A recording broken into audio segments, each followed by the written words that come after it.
Hi everybody, welcome to Vanessa's Van Life Journey. How are you guys doing today? I am here today with another interview with a nomad. And so I met this lovely lady and we had a very intriguing conversation, and I was like, I have to interview her. So here we are today. Will you please introduce yourself to my channel?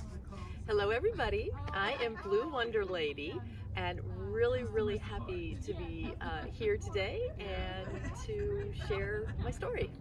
So what do you do on your YouTube channel?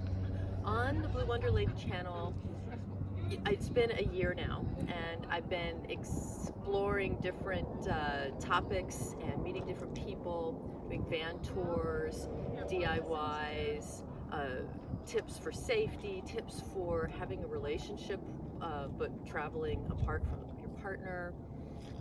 Really sharing from my heart as I journey from minivan to cargo van, which involved selling my house, downsizing, letting 90% of my things go, navigating my relationship, tending my relationship with my husband. So the whole gamut of van life, and just meeting some amazing people on the road and getting to know their stories as well. So how long have you been doing van life? It depends on when you start counting. So 14 years ago, I lived in my van for 3 months. I traveled from Vermont to California and back again, and needed to escape the winter. So did that. So and then I came back, and I was going to just do it 6 months a year. I was going to split my living, but I met my husband and my now husband, and then that led to me staying put. So I stayed put, and then I did it again last winter, and I came out for 4 or 5 months in my minivan, converted my minivan, and that now I am full-time in the cargo van that's big enough now for my husband to really join me whenever he wants to do that. Wow. Yeah, so, but before the 14 years ago van life experience, when really nobody was talking about it, I was figuring it all out on my own. Before that, I had backpacked through Europe for almost 2 years, as I had reached, I was 27, and just everything was falling apart, nothing was working. If I kept going the direction I was going, it wasn't going to end well. So I needed to reboot. So I sold a lot of things, left, put the backpack on, and I did that for a couple of years. So I lived out of a backpack for about 2 years. I am intrigued by backpackers. When you say backpacking, this is what I have questions. Okay. When you backpack, do you ever stay anywhere, like a hotel, a cabin, or backpacking is just staying in the woods? Or That's a great question, because it can mean a lot of things to people. In my case, I had a backpack that was higher, and it was about this high, and I did it all. I slept in train stations on the bench. I slept in hostels. I rented a room for about a month, and month stints here and there. And what else? Oh, overnight trains, because in Europe, that back then anyway, that was pretty affordable. yeah. And sometimes if I didn't have somewhere to stay, I'd ride an all-night bus. I'd just be on the all-night bus, and it would make it, The loop. It would do its loop. Yeah. That's what I needed to do. I needed to not have a plan.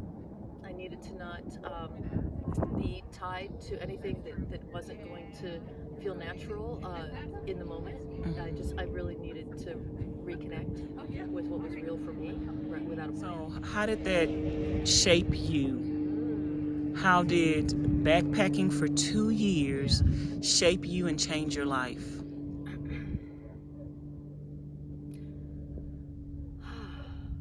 Well, one of the ways that it did is it taught me the importance of being by myself, and that I could take care of myself by myself without a plan. shaped my confidence, and it shaped my connection to myself. I have such a profound sense of confidence in my ability to take care of my own safety, of my own spiritual needs, my own social needs,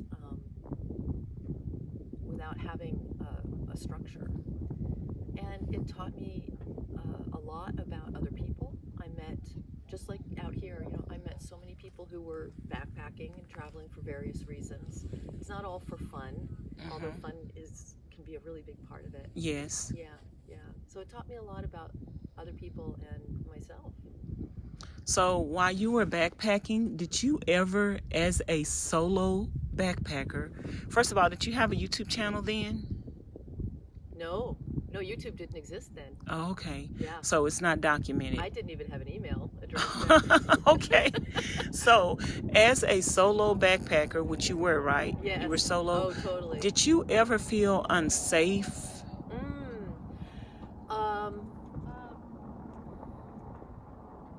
I felt annoyed by attention from men. So I ended up almost shaving my head completely and trying to neutralize my gender. And I even put on a fake wedding ring at one point. It kind of helped. All that kind of helped. I would say, no, I didn't feel scared to the point of, oh, I wish I wasn't doing this. Oh, I wish I wasn't here right now.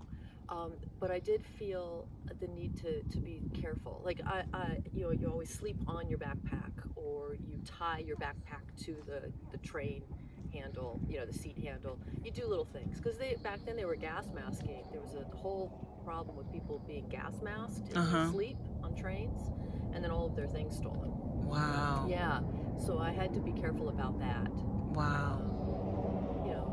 But no, it was. Yeah, it's funny. It was so much. It was so much more important to do the walkabout. To walk through my depression, to walk through my grief with that backpack on, and just walk miles and miles and find the next place as part of my healing, than it was to be consumed with fear. It just one overrode the other. So was backpacking something that really led you to a freedom, or, did it really help you to come on the other side of depression? Yes. And did you really find yourself? And there was a really pivotal moment. So part of where I was in Italy, really for the most of the time, because that's where I'd been as a baby. And I needed to go back there to really recover my soul. Or recover makes it sound like you're covering it back up. Never like that. Really to bring it back. And there's a bridge. It's not the Ponte Vecchio, not the famous one. It's another bridge in Florence that I would walk across every day. And has really low edges, so you could easily just sort of walk off the side. Wow. Into the Arno. Into the oblivion. And it's raised, but not much. Every time I'd walk across, I was aware of that tug. So I made a vow to myself that I wouldn't leave until I was not feeling that tug. Until I was going to the other side of that bridge, because I was choosing to live. It was a choice that started on the other side of the bridge. It wasn't me walking across the bridge trying to resist the urge. I choose to live, so I'm going to walk across that bridge. And so I did. I waited until that really got into my bones. And how long did that take? I don't remember how long I was in Florence. Maybe about a year. Wow. So you were battling with these internal thoughts for over a year that you were committed to dealing with until they went away. Yes. And I had been battling with these for much longer than that, but I had become more aware of them. Because it was that bridge, it just sort of made it somehow so vivid for me. Yeah. Real. So I was presented with it every day. Yeah. So that's a good example of, when we don't deal with stuff, then it just consumes us. And when we let those thoughts consume us, then they have a stronger pull on pulling us to the other side because we don't deal with them. Yes, and Vanessa, being out here, being in this simpler lifestyle and being able to have that alone time really gives me the chance to tune in to see where am I at, what are my feelings, what's really happening. Yeah. So how do you navigate, you said you are full-time in van life. How do you navigate being full-time in van life? And so your husband is not full-time? Right. Yeah. So he is at a home, he's in the sticks and bricks. He's in a yurt. What is that? It's a small round canvas structure with a dome shape on top. Okay. And we lived in a yurt together, and we also had a house, and we really prefer to live in the round. Okay. Yurt. And he needs to have a home base. Eventually I'll need that again, but I'll never not be wandering as well. Okay. So yeah, so he and I both have we rent a small yurt now. We've sold everything and now we rent, and on some friends' land. Okay. So he has that to go back to. Okay. Whenever he needs to. Yeah. And we're actually going to be traveling out of the country for the next 3 months together. Okay. So that works for you guys. Yeah. Was it stressful to come to that point of making that work? Like, yes. How did y'all come to the decision to even choose something that would work for both of you guys and give both of you what you need? That's a huge, that was a huge process, right? It's challenging enough to do that with the small stuff.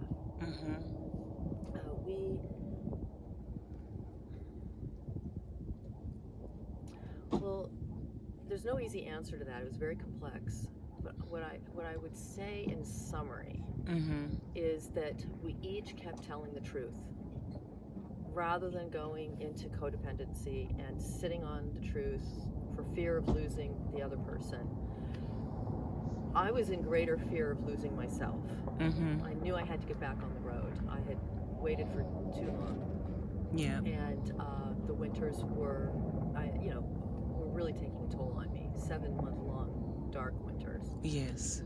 And he knew that, but he still had things to wrap up, and he needed his home base. So we decided we needed to do those things separately and figure out how we could overlap.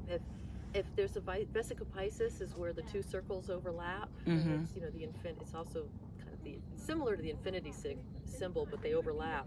Well, if you take a heart, the shape of a heart, and you make the center like this, yes, that's our image for our marriage.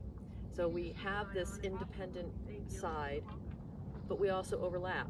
And that guided us through this whole process, because we had that symbol in our marriage for years. So we used that as how are we going to achieve that with these differences? And we did couples counseling, and we have a spiritual practice together. All of it helped, but we had to tell our truths. We each had to heal around certain things as well that we didn't think were related to van life and home base, but there were other things in our lives that we realized we really needed to do some healing around in order to come together. Yeah, that's a beautiful thing, because a lot of couples don't make it because they're not willing to tell their truth, admit their truth, and hear the other person's truth, and allow people to have the freedom to self-discover, because sometimes we bring a lot into a marriage and a relationship from our childhood, from our past relationships. We think just moving on to another relationship is going to automatically mean a successful marriage because you have a different partner. But sometimes that old stuff comes back to haunt you sometimes, and you need to be able to work through that. It's good that you have a partner, that y'all can do that together.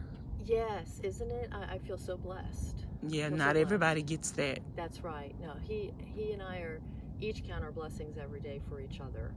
And we came into each other's lives later in life. We had already cut our teeth on a lot of people. They've cut their teeth on us. Yes. So that helped. We came in with a lot of skills, a lot of healing already done that needed to be done, and we have so much, so much that we already have in common. There's a lot of glue there. Yes. So that really helped too, and having a spiritual practice together. We meditate together, we chant together, and we just share so many life goals. Yeah. That was really helpful too. What advice would you have for young women who are not yet married, don't have children, don't have family, and they need to do self-discovery, or do you recommend self-discovering before entering into that so they could be more whole for a relationship in the future? Oh, absolutely. Absolutely. And everyone has their own path. We all have for lots of reasons. We have different, I don't know what to call it, maybe destinies, but also just in nuts and bolts terms, we have different learning styles. We have different kinds of trauma, right? We have different kinds of cultures that we grow up in that form us, and different spiritual paths. So many ways to go around that self-discovery. For me, one of the common denominators I've seen in my work with people, because I've done a lot of work with people in trauma, and also just people who aren't necessarily in trauma but haven't really connected with themselves yet, and that's the heart. It's the heart, literally the physical organ of the heart.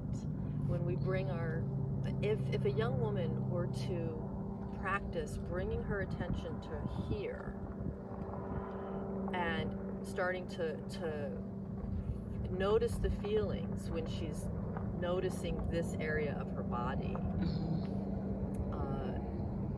a lot can move, a lot can become conscious. And also to breathe from the heart. When breathing, breathe from the heart. And that will bring us more into our body, which brings us more in touch with our unconscious and what's driving us, and bring things to awareness. Yeah. So for me, the common denominator that I've seen in a lot of spiritual practices and psychological methods is coming back into the body, the importance of coming back into the body. Yeah, getting in touch with yourself, your feelings, your emotions, your spirituality. Yes, and activating as much as possible the parasympathetic nervous system. And you can look that up. I mean, it sounds so technical, it sounds so cerebral, but it's a gift given to us. We came into this world with these tools, and that part of our nervous system is all about calm and peacefulness and a sense of safety. So if we can access that part of ourselves, like breathing from the heart, then there's that space cleared for self-discovery, because we feel safe to do it. We feel safe to look at the hard stuff. So I would say practice those methods, self-regulation before entering into relationships. Okay. So what has been your favorite experience in being a nomad in van life? Oh, my favorite experience? Yes. Oh my gosh, there's so many. Okay, one that immediately comes to mind. It's like a multiple choice test, right? Yes. The first thing that comes to mind was driving into Quartzsite for the very first time last year, and driving down the highway, and all of a sudden it just opens up. There are thousands of RVs and trailers and truck campers and cars. That's what is all across the landscape. That's all you see. Yes. And I cried. I mean, it was instant tears. Wow. It was like coming to the Holy Land. It might as well have been Mecca, because and it was the lost tribes. It was that feeling of my people. Well, now that you found your people. Yes. Look, now that you found your people, is this somewhere you have to come back to every year? Every year, it's a pilgrimage. Wow. It's a pilgrimage, absolutely. And there are other places to do meetups too, where you have lots and lots of people, and I feel like all of those are pilgrimages.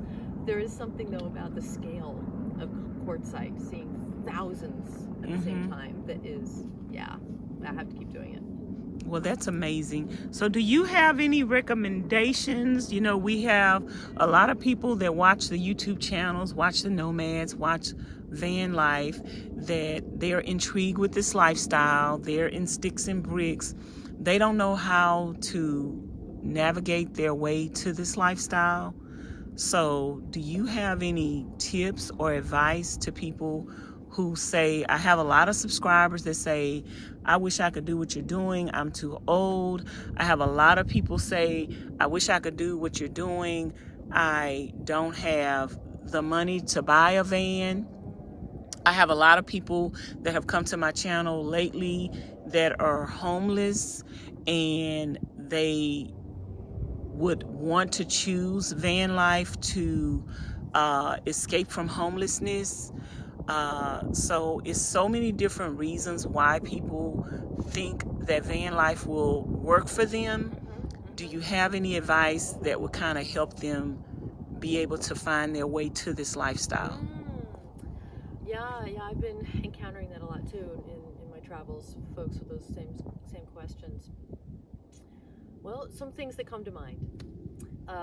Age. I met a woman in her 80s who pulls a trailer, or what do you call it, Class A. She drives a Class A that's over 30 feet long. Wow. So I don't know if age is a good reason to not do this. I would say physical, ability, yes, you want to pay attention to that. And then as far as someone who's facing homelessness, one of the novel strategies that I've been hearing about is people starting to share vans. I think that's one of the challenges of our society, is that we tend to think, oh, it has to be mine, and it has to be yours, this has to be mine, and it has to be yours. But when we have limited resources, or to save resources, we start sharing. And so there's also the possibility of sharing at time, kind of like time sharing. Take turns with a van, go into it together, and if that helps each of you get onto your feet, right, then eventually you might have separate vans. So there's that. Also a car. Just people make it out here in a small car. You've seen it. They do. Yeah, tiny little cars. You take out that passenger seat and voila. You knock down the back seat and have access to the hatch from the from the back seat. It's amazing what options that opens up. So those are some ideas. There are also some groups.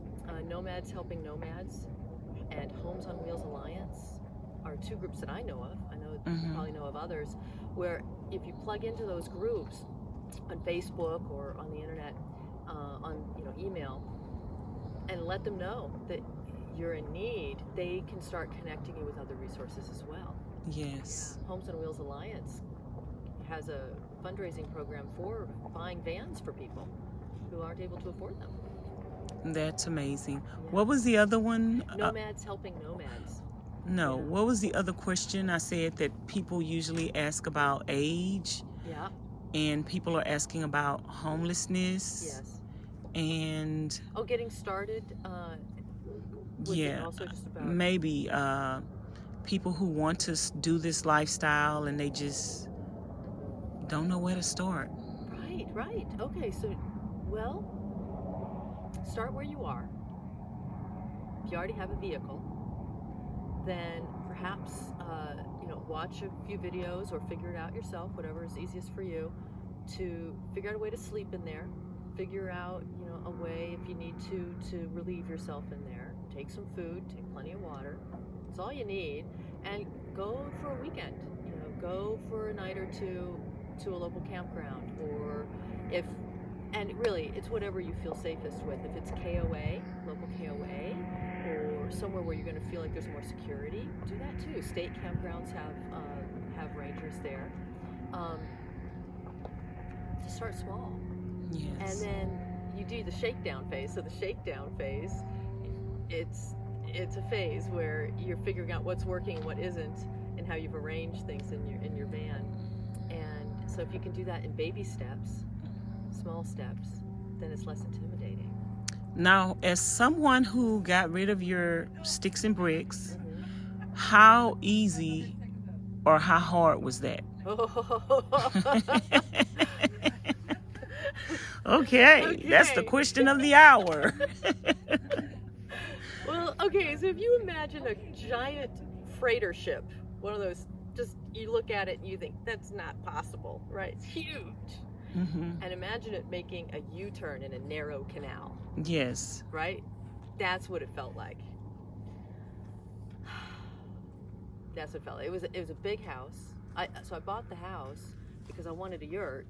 I couldn't find land to put the yurt on, and I needed to get out of my situation.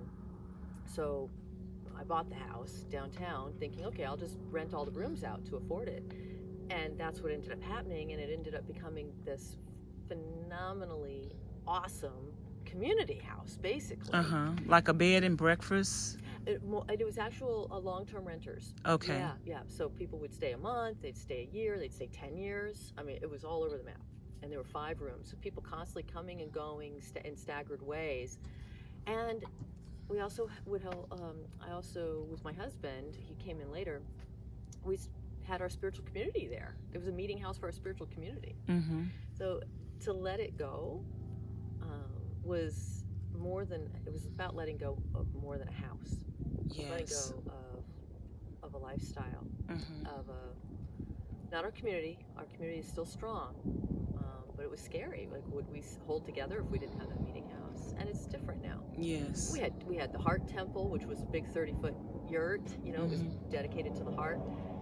We had temples all on the land. So to let that go was huge, and a very, very emotional process. However, there was nothing left in me that wanted to be a householder anymore. Yes. Nothing. I was completely done. Completely done. And also then there's the letting go of all your stuff, right? Letting go of all. So how do you help people figure that out? Like, well, I have some videos on my channel, the Blue Wonder Lady channel. They're called Downsizing or Minimizing for Van Life. There's a whole series. Okay. And so you can go there and get some tips, at least see my process and what helped me. And yeah, so much of it was knowing. And for years, Vanessa, I had been gradually reducing my objects, knowing I was going to be back in a van. And so I had mentally already been preparing for that and had already reduced some.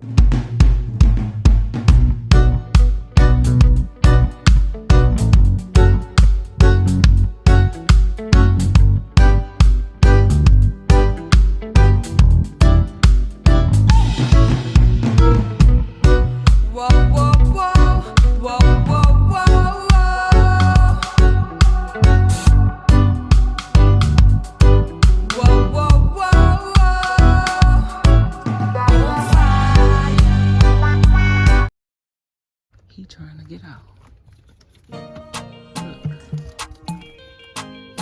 What do you want?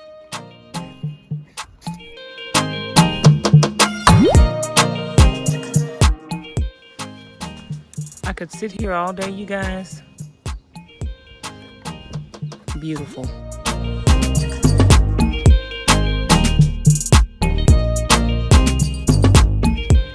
Say hey. Say hey.